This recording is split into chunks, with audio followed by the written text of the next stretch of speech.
हजरत अली रजी अल्लाह ताला अन्हु के पास एक मांगने वाला, एक साइल आया, कहा अल्लाह के नाम पे मुझे कुछ दे दो, शैअन लिल्लाह। हजरत अली ने कहा अच्छा बैठो, अभी तो मेरे पास कुछ नहीं है। अपने बेटे हसन से कहा जाओ घर जाओ और अपनी माँ फातिमा से कह देना घर में जो कुछ भी हो दे दो, इस गरीब को, इस मजबूर इंसान को देना है।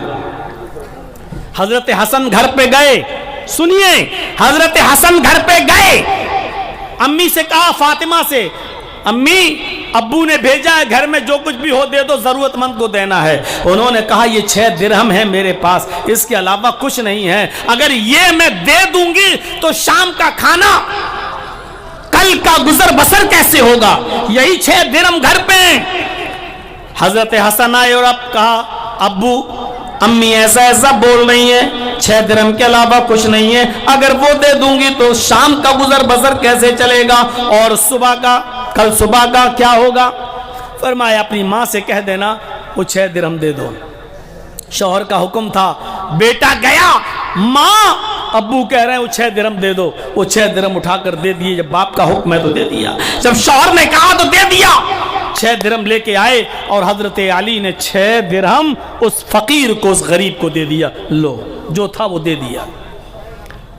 अब कुछ काम करने के इरादे से निकले कि शाम के लिए कुछ कमाऊं, कुछ मेहनत करूं ताकि रोजी रोटी तो चले, घर में खाना कैसे बनेगा, जो कुछ तो था वो तो सब गरीब को दे दिया, फकीर को दे दिया, अब शाम का गुजर बसर कैसे चलेगा। मेहनत मजदूरी करना चाहते हैं, कोई काम ढूंढ रहे हैं। एक यहूदी हजरत अली के पास अपना ऊंट लेकर आता है और कहता है अय अली इस ऊंट को लेना चाहते हो तो ले लो, खरीद लो। हजरत अली ने कहा भाई मैं खरीदूं कहां से, खरीद दूंगा तो पैसा कहां से दूंगा, ये ऊंट जितने में तुम दोगे वो कीमत मैं कैसे दे दूंगा तुम्हें, है ही नहीं मेरे पास। उसने कहा अली जब हो जाए तब दे देना, ये ऊंट अपने पास रख लो, इसको खिलाओ पिलाओ, और जब तुम कल परसों नरसों जब भी इस ऊंट को बेचोगे, जब ये ऊंट बिक जाए और जब तुम्हारे पास इसका पैसा हो जाए, कीमत हो जाए, तब तुम मुझे अदा कर देना। फरमाया हाँ ये तो ठीक है, ये ठीक है। कर्ज के तौर पर ले लिया और तय हुआ 140 दिरहम। कितने का मिला? 140 दिरहम का ऊंट हजरत अली ने ले लिया। अब हजरत अली उस ऊंट को बेचने के लिए मार्केट में चले गए, जहां जानवरों की मंडी लगा करती थी उस मंडी में चले गए, उस ऊंट को फरोख्त करने लगे। ऊंट इतना अच्छा था और बेचने वाला भी अच्छा था। हजरत अली ने उस ऊंट को जब बेचा तो वो ऊंट 200 दिरहम में बिक गया। कितने में बिक गया? 200 दिरहम में। और खरीदा कितने का था? 140 दिरहम का। उस यहूदी से मालूम कर लिया था कि तुम रहते कहां हो। उस यहूदी के घर गए, दरवाजे को दस्तक दी, यहूदी दरवाजे से बाहर निकला, हजरत अली को सामने देखा, फरमाया अली कहिए कैसे आना हुआ? कहा कि तुम अपनी कीमत ले लो, 140 रुपए का जो तुमने दिरहम में हमें ऊंट बेचा, ये 140 दिरहम पकड़ो। यहूदी ने कहा इतनी जल्दी? फरमाया ऊंट बिक गया, इसलिए मैंने सोचा कि ज्यादा लेट करने से क्या फायदा, तुम्हारी कीमत तुम्हें दे देता हूं। मौत का कोई भरोसा नहीं कब आ जाए, मैं कर्जदार नहीं मरना चाहता, अपनी कीमत पकड़ो। 140 रुपए उसको दिरहम दिए और 60 दिरहम बचे, उसको लेकर घर आए, उसको लेकर घर गए।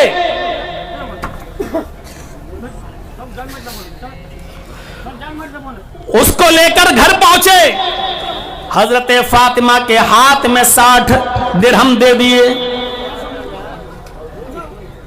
इधर देखो, वो अपना काम कर रहे हैं, ठीक ही कर रहे हैं। हजरत अली ने 60 दिरहम फातिमा के हाथ में दिए। हजरत फातिमा ने कहा ये 60 दिरहम कहां से आए? मैंने तो 6 दिरहम दिए थे। फरमाया फातिमा क्या तुमने कुरान नहीं पढ़ा? फातिमा, अल्लाह फरमाता कुरान में वमन यत्तकिल्लाह यजअल लहू मखरजा वयरज़ुक़हु मिन हैसु ला यातसिब। जो अल्लाह से डरता है अल्लाह उसके लिए कोई सबील निकाल देता है, अल्लाह उसके लिए कोई रास्ता निकाल देता है। वयर्ज़ुक़हु मिन हैसु ला याहतसिब, और ऐसी जगह से रोजी देता है, ऐसी जगह से रिस्क देता है जहां से उसको पता भी नहीं होता। मुझे पता भी नहीं, मैंने तो खौफे खुदा से लरस कर 6 दिरहम मैंने फकीर को दे दिए थे, गरीब को दे दिए थे कि अल्लाह काम आएगा कयामत के दिन ये सदका और खैरात। जबरदस्त वाकया। हजरत अली रजी अल्लाह ताला अन्हु की जिरा खो जाती है। हजरत अली रजी अल्लाह ताला अन्हु की जिरा, जिरा जानते हैं? नहीं जानते होंगे तो ऐसे बता दूं, लोहे की एक चादर नुमा कोई चीज़ होती थी जिसको गले में ऐसे डाल लिया जाता था और नीचे तक बनी होती थी, ताकि जंग में जब लड़ें और काफिरों के जब तीर आए तो मेरे जिस्म पर न लगे, उस लोहे की जिरा पर आए तो हमारे सीने में और हमारी पीठ पर न लगे बल्कि उस जिरा से टकरा जाए। तो उसको पहन लिया जाता था। हमारे यहाँ उसकी दूसरी शक्ल होती है क्या, ब्लड प्रूफ जैकेट। वो जिरा थी। हजरत अली की वो जिरा खो गई। ढूंढते रहे, तलाश करते रहे, वो जिरा नहीं मिली। और 6 महीने के बाद वो जिरा एक यहूदी के पास देख ली हजरत अली ने। हजरत अली उसके पास गए और कहने लगे, यहूदी का क्या, ये जिरा किसकी है? यहूदी ने कहा, ये तो मेरी है। हजरत अली ने कहा, तुम झूठ बोल रहे हो, ये जिरा मेरी है। उसने कहा, देखो अमीरुल मोमिनीन, हजरत अली अमीरुल मोमिनीन हैं, हजरत अली खलीफा हैं।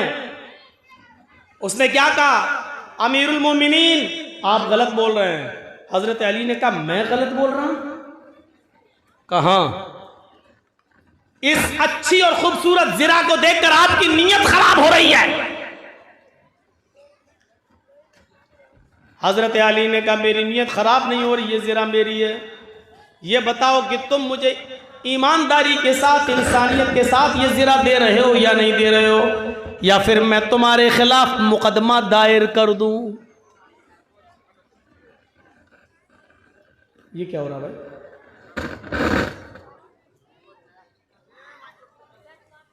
तो उस यहूदी ने क्या कहा, अमीरुल मोमिनीन आप शौक से मुकदमा दायर कर सकते हैं, अगर आपको ये जिरा लेना तो अदालत में साबित करो कि ये जिरा आपकी है। यहूदी को भी पता नहीं क्या था कि वो देखना चाह रहा था कि हजरत अली देखें अपना हुक्म चला कर लेते हैं या कानून इनके लिए भी है।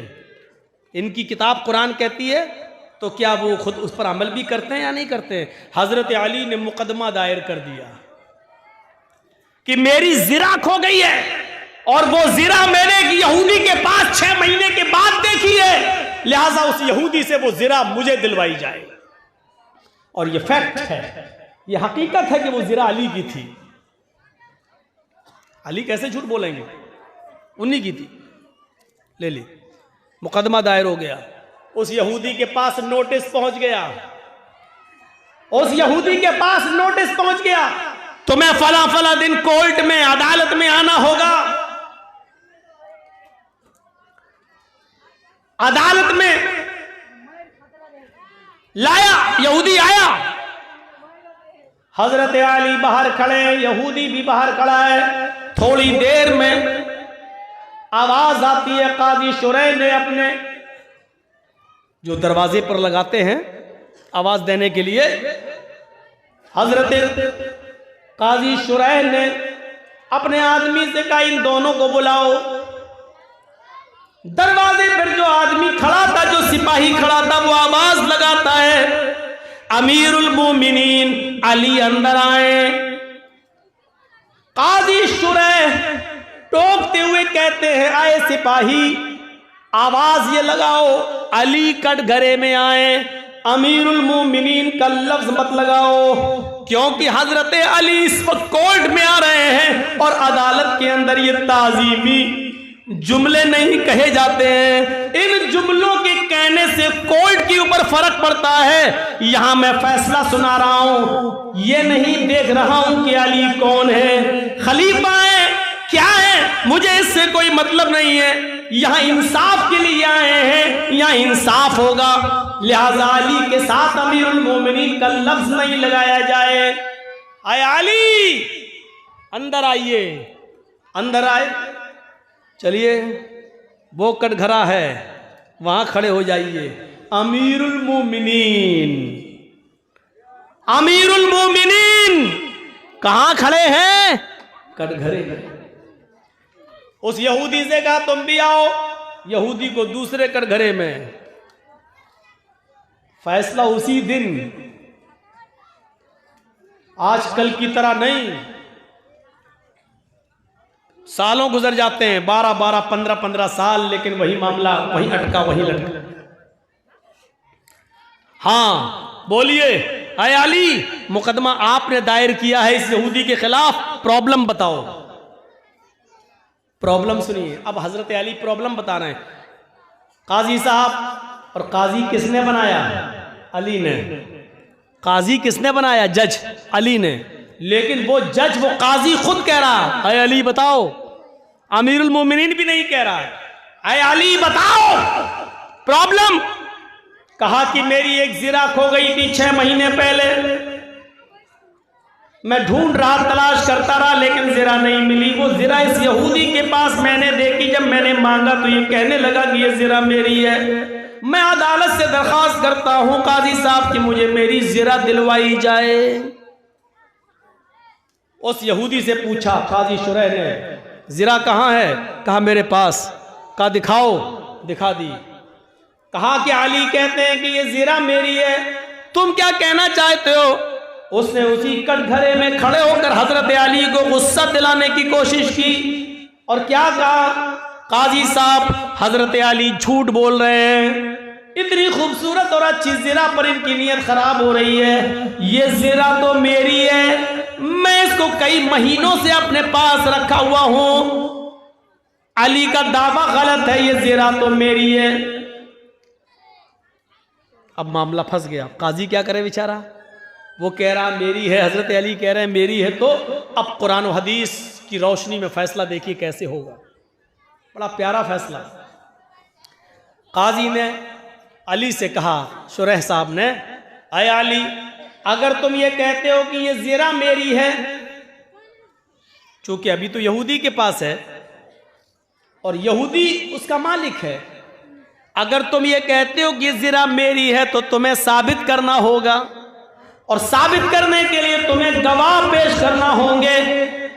तुम कोई गवाह लेकर आओ जो ये कहे कि ये जिरा अली की है और उसकी ये पहचान है। हजरत अली ने कहा ठीक है। आपने आवाज दी, आए हसन, जो बाहर थे जल्दी आओ। हजरत हसन जो उनके बेटे थे अंदर आते हैं। कटघरे में खड़ा किया जाता है। काजी ने पूछा कि बताओ तुम क्या गवाही देना चाहते हो?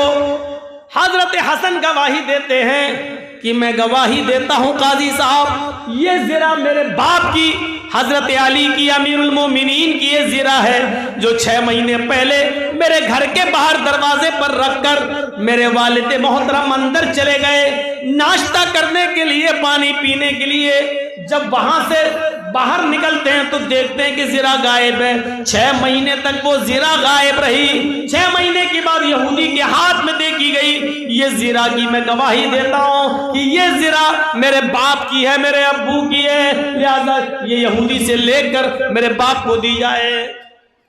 काजी साहब के पास वो गवाही जब आती है, काजी साहब ने उसकी गवाही के ऊपर कलम चला दिया और फरमाया, आए अली, मैं मजबूर हूं। हमने मोहम्मद रसूलुल्लाह का फरमान पढ़ा है, अल्लाह के नबी सल्लल्लाहु अलैहि वसल्लम की हदीस ये है, हमें हदीस ये बतलाती है बाप के हक में अगर बेटा गवाही दे तो बेटे की गवाही नहीं मानी जाएगी, क्योंकि बेटा अपने बाप के फेवर में ही बोलता है, बेटा अपने बाप की हिमायत में ही बोलता है, बेटा कभी भी अपने बाप के खिलाफ नहीं बोल सकता है। इसलिए ये अदालत आपसे गुजारिश करती है आपके बेटे हसन की गवाही को रिजेक्ट करते हुए कि आपके बेटे हसन की गवाही नहीं मानी जाएगी, आप कोई दूसरा गवाह लेकर आइए, अगर है नहीं है तो ये ज़रा यहूदी ही को मैं दे दूंगा, यहूदी इसका मालिक है। अगर आप कहती है ज़रा मेरी है तो अपने बेटे के अलावा कोई दूसरा गवाह पेश कीजिए। आजकल का दौर थोड़ी था जर्जीस साहब झूठी गवाही के लिए 200 और 500 रुपए देकर 1000 रुपए 50 झूठे गवाह अदालत में खड़े कर दें, ऐसा दौर थोड़ी था। हजरत अली चाहते तो एक नहीं 10 आदमी पेश कर सकते थे, नहीं किया। हजरत अली ने कहा एक गवाह और है, ये नहीं कह रहे हैं। यहां तो जो फैसला कर देता है कि यहां हिंदू को दे दो और तुम इधर बना लो, 1 महीने के बाद उसको राज्यसभा का मेंबर बना दिया जाता है, अवार्ड दे दिया जाता है। ये सूरत हाल है। आए अली दूसरा गवाह लाओ। हजरत अली ने आवाज लगाई अपने गुलाम को। हजरत अली का जो खादिम था, जो गुलाम था, वो अंदर आता है, कटघरे में खड़ा होता है, वो गवाही देता है ये ज़रा मेरे आका की है, हजरत अली की है, मैंने कई सालों से इनके पास देखी है। यहूदी झूठ बोलता है, इसने चोरी की है, ये ज़रा घर के बाहर से उठा कर ले गया है, ये ज़रा मेरे मालिक की हजरत अली की है। काजी साहब के पास जब वो गवाही आती है, काजी साहब ने कहा आए अली, इंतहाई अफसोस के साथ मुझे ये कहना पड़ रहा है, मालिक के हक में गुलाम की गवाही भी काबिल कबूल नहीं है। गुलाम चूंकि अपने मालिक के एहसान के नीचे दबा होता है, वो खरीद कर लाया जाता है, इसलिए अपने मालिक के खिलाफ नहीं बोलता। उसको डर लगता है कि अगर मालिक के खिलाफ बोलेंगे तो कोड़े पड़ेंगे, घर जाकर मेरा मालिक मुझे मारेगा, इसलिए मालिक के हक में गुलाम की गवाही भी शरीयत कहती है कि वो काबिल कबूल नहीं है, लिहाजा आपके गुलाम की गवाही भी नहीं मानी जाएगी। कोई और गवाह हो तो पेश करो। अमीरुल मोमिनीन चौथे खलीफा हैं, बर वक्त खलीफा मौजूद हैं, अदालत भरी पड़ी है यहूदियों से, ईसाइयों से और मुसलमानों से। अमीरुल मोमिनीन की गवाहियां रिजेक्ट की जा रही हैं। हजरत अली का बनाया हुआ जज खुद हजरत अली की गवाहियां रिजेक्ट कर रहा है। जरा तसव्वुर करो अदल कैसा, इंसाफ कैसा, जरा तसव्वुर करिए। इस इंसाफ को देखकर कभी महात्मा गांधी ने कहा था ऐसा अदल और ऐसा न्याय और इंसाफ अगर भारत के अंदर कायम हो जाए तो भारत अमन और शांति की चिड़िया बन जाए, इसके अंदर कभी खून और खराबा ना हो, अमन और शांति का गहवारा बन जाए। ये मुल्क ऐसे ही अदल और इंसाफ की वजह से मेरे भाइयों आप अंदाजा लगा सकते हैं, ऐसी अदल और इंसाफ की वजह से लोग इस्लाम के दायरे में दाखिल होते चले गए। हजरत अली दूसरा गवाह कोई है? हजरत अली ने कहा काजी साहब अफसोस के साथ मुझे कहना पड़ रहा है कि मेरी दोनों गवाहियों को आपने रिजेक्ट कर दिया। मेरे बेटे और मेरे गुलाम के अलावा मेरे पास अब तीसरा कोई गवाह नहीं है जिसने मेरी ज़रा को देखा हो और वो देखकर पहचान भी सके। देखे तो बहुत से लोग हैं, लेकिन उसकी जो पहचान इन दोनों को मालूम है वो किसी और को नहीं मालूम है।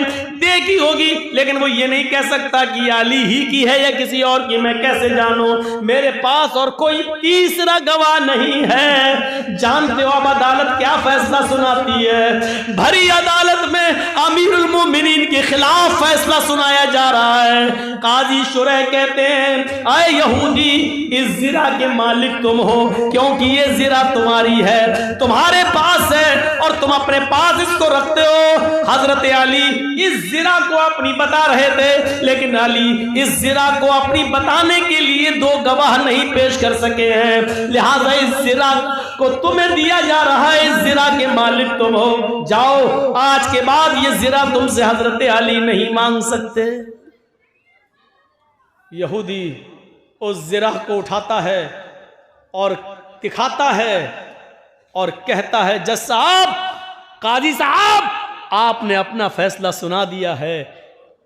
मैं यही देखना चाहता था कि हजरत अली कहीं झूठे गवाह तो नहीं लाते हैं, और ये देखना चाहता था कि हजरत अली का रौब और दबदबा देखते हुए कहीं आप गलत फैसला तो नहीं सुनाते हैं। आपने वही फैसला सुनाया जो कुरान कहता है, जो हदीस कहती है।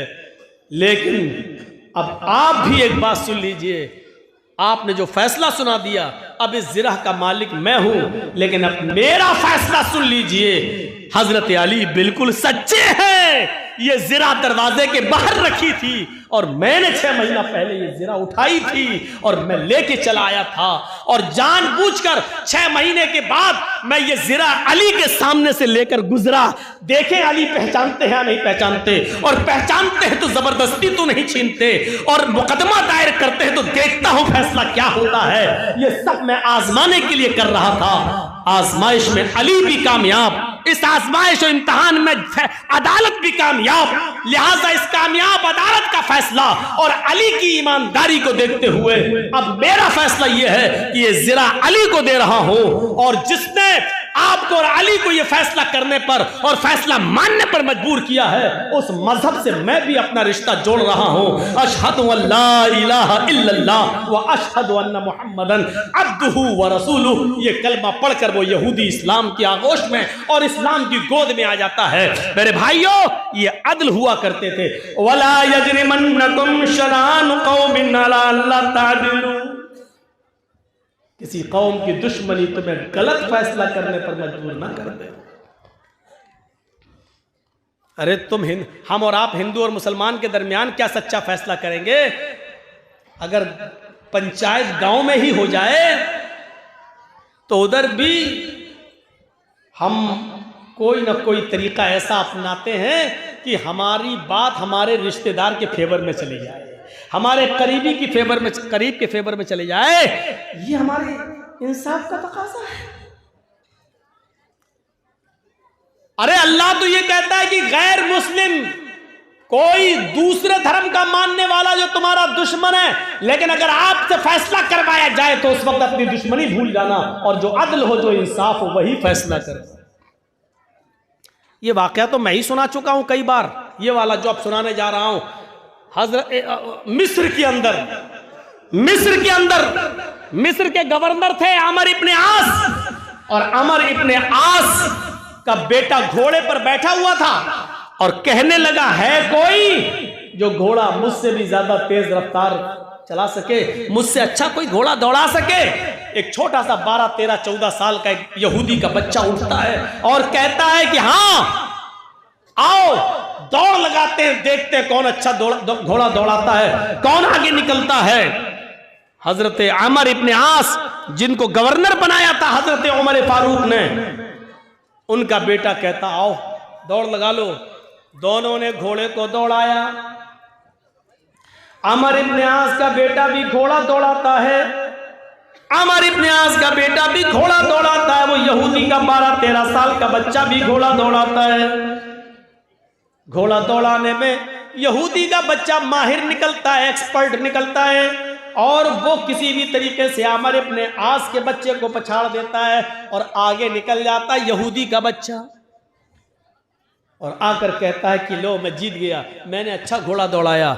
अमर इब्ने आस का बेटा आगे बढ़ता है और आगे बढ़ते ही उसके चेहरे पर एक थप्पड़ मार देता है। एक थप्पड़ किसको? यहूदी बच्चे को। कौन मारता है? गवर्नर का बेटा, अमर इब्ने आस का बेटा। ये छोटा बच्चा 12, 13 साल का कहता है, आपने मुझे नाहक मारा है, अगर आप मुझे बदला नहीं देंगे, इंतकाम नहीं देंगे, किसास नहीं देंगे, तो फिर मैं आपकी शिकायत गवर्नर की अदालत में करेंगे। अमर इब्ने आस के पास मैं इसकी शिकायत में तो आपकी शिकायत ले जाऊंगा।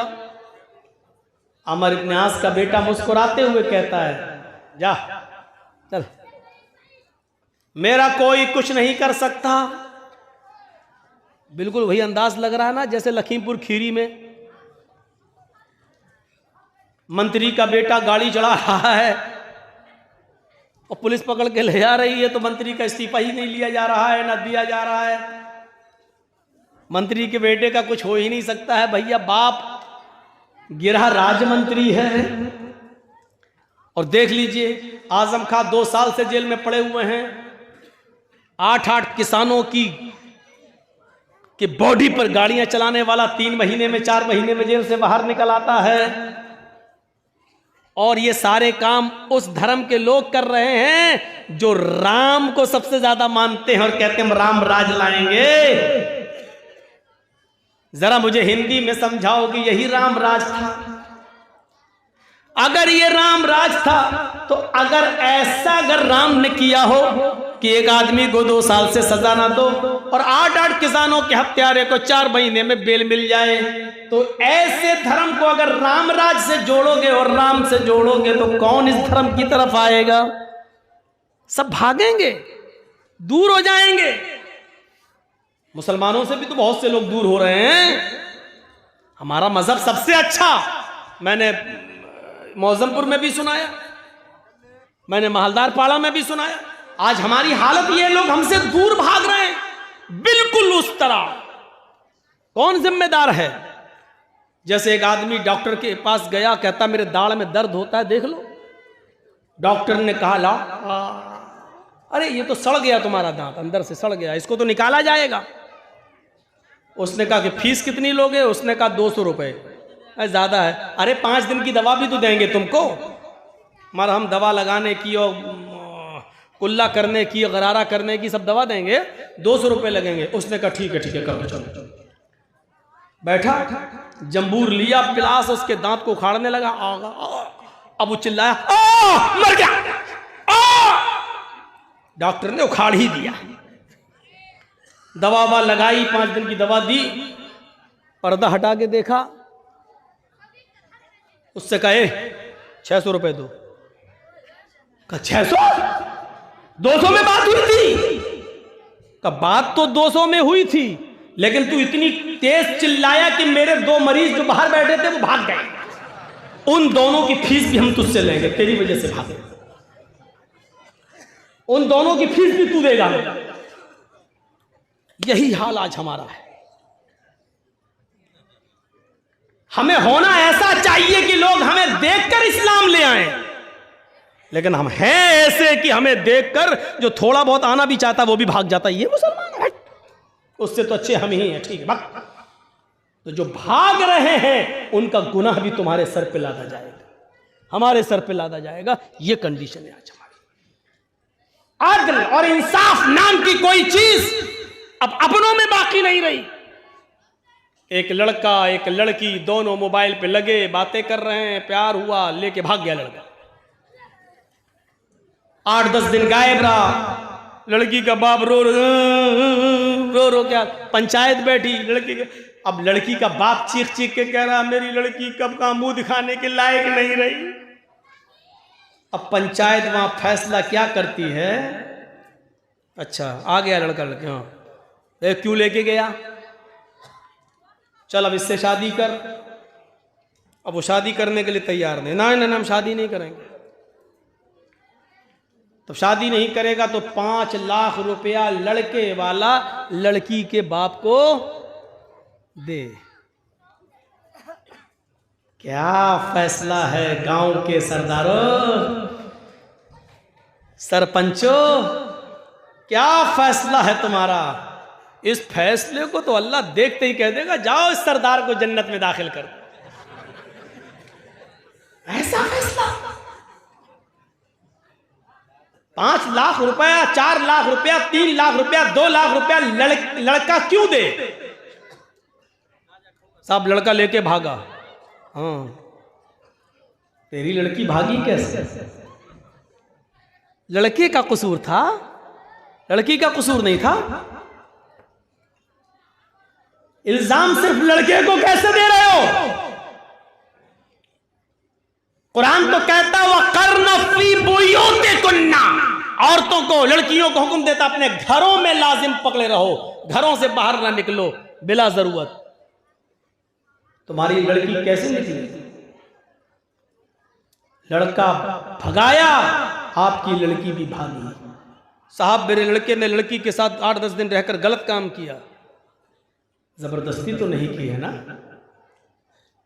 दोनों राजी थे, गलत काम हुआ तो जुर्माना दोनों तरफ से लगना चाहिए।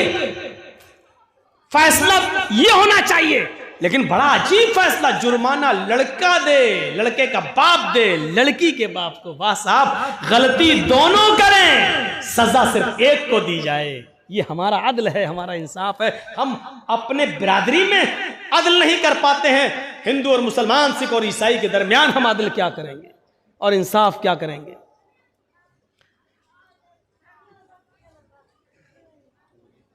लौ अन्ना फातिमा बिन्त मुहम्मद सरकत लक़तातु यदा, अदल तो यह है कि मेरी बेटी फातिमा ने भी अगर चोरी की होती तो मैं उसका भी हाथ काट डालता। अदल तो यह है। हमेशा लड़की की तरफ नजर। कुरान, और एक बात सुन लीजिए, बहुत आज खुल के कह दे रहा हूं, लड़का लड़की अगर दोनों कभी भी किसी समाज से भागे, आजकल तो ये फैशन बन गया है, प्यार करना, ये करना, वो करना, अब इस पर तो ज्यादा बोलना ही नहीं चाहिए, जितना बोलेंगे वो और उतना ही और आगे बढ़ रहा है, समझ में नहीं आ रहा क्या हो रहा है। तो लड़का लड़की, एक बात सुन लीजिएगा, बहुत जबरदस्त बात बताने जा रहा हूं। लड़का लड़की जब भी दोनों भागे तो उसमें गलती, समाज में जब फैसला करने के लिए आप बैठो, पंचायत लेकर बैठो, तो उसमें गलती लड़की की मानी जाएगी, लड़के की ज्यादा नहीं।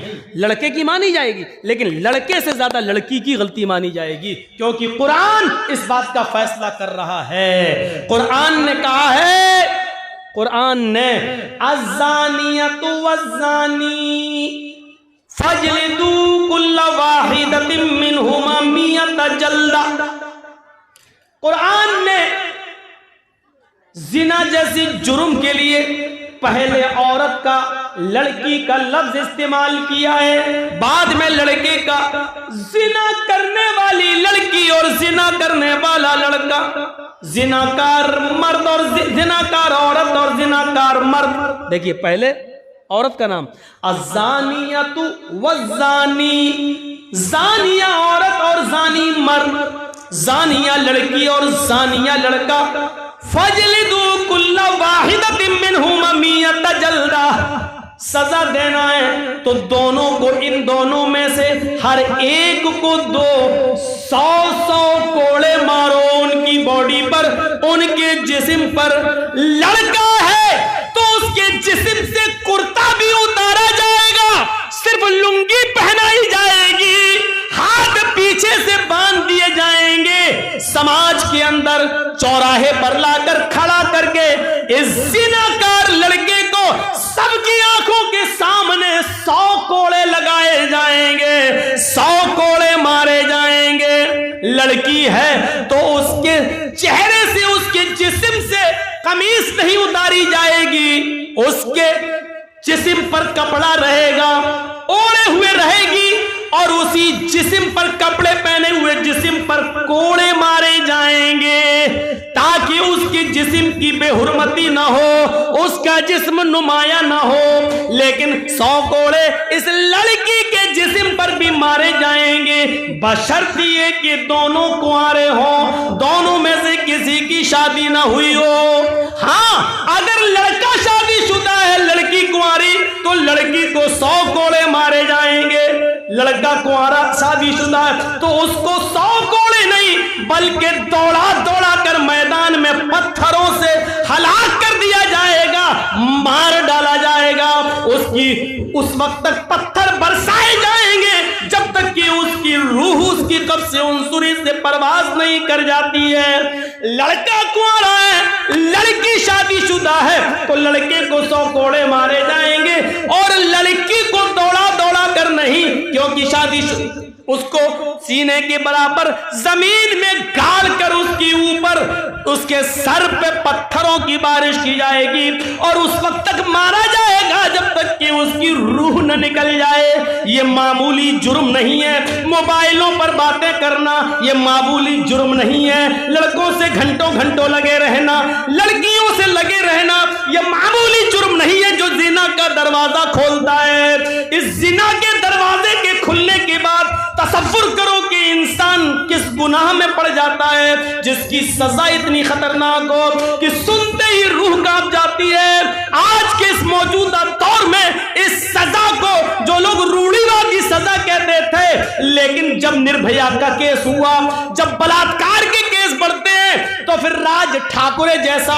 शिवसेना जो सबसे ज्यादा दुश्मनी में मुलव्वस थी मुसलमानों के, उसके महाना पुरुष को कहने पर मजबूर होना पड़ा कि इस्लाम की सजा कायम करो, पत्थरों से मार कर लड़के और लड़की का मुंह काला, जो बलात्कारी उनको मारो। तो सोचो ये ऐसी दर्दनाक सजा है और आखिर ये लागू करना पड़ा पत्थरों से नहीं तो हैदराबाद तेलंगाना की सरजमीन पर जो एक लेडी डॉक्टर के साथ जो गलत काम किया गया और 4 लोगों को पकड़ के जब जेल में डाला गया तो पुलिस पूछताछ के बहाने निकालती है और मौके वारदात पे जहां रेप हुआ वहीं पर ले जाकर 4 लड़कों का इनकाउंटर कर देती है। आज इस चीज की जरूरत पड़ रही है। मेरे भाई हो, जरा तसव्वुर करो कि हम कहां हैं। बहुत आसान है, हमने एक दूसरे के हाथों में मोबाइल दे दिया। गलती लड़की की पहले मानी जाएगी, लड़के की नहीं, क्योंकि अल्लाह ताला ने लड़की का लफ्ज, औरत का लफ्ज पहले इस्तेमाल किया है, क्योंकि जिना की इब्तिदा मर्द की बनिस्बत औरत की तरफ से, लड़के की बनिस्बत लड़की की तरफ से ज्यादा होती है। अब क्यों होती है, रीजन क्या है, वो इस मौके पर हम नहीं बता सकते हैं। तो मेरे प्यारे साथियों, हमें और आपको ये चीज लेना पड़ेगी। वला यजरिमन्नकुम शनानु कौमिन अला अल्ला तादिलू, अदल और इंसाफ की बात करो। अदल और इंसाफ हर वक्त होना चाहिए, सबके साथ होना चाहिए। दोस्तों, उम्मीद करता हूँ कि आप हजरात ने इस बयान को पूरा सुना होगा। बयान कैसा लगा कमेंट में ज़रूर बताना और अपने दोस्तों और रिश्तेदारों को शेयर ज़रूर करना। अल्लाह ताला हम सबको इस बयान पर अमल करने की तौफीक अता फरमाए। तो दोस्तों, फिर मिलते हैं अगली वीडियो में। जब तक अपना ख्याल रखिए, हमें दुआओं में याद रखिए। अस्सलामु अलैकुम वरहमतुल्लाहि वबरकातुहू।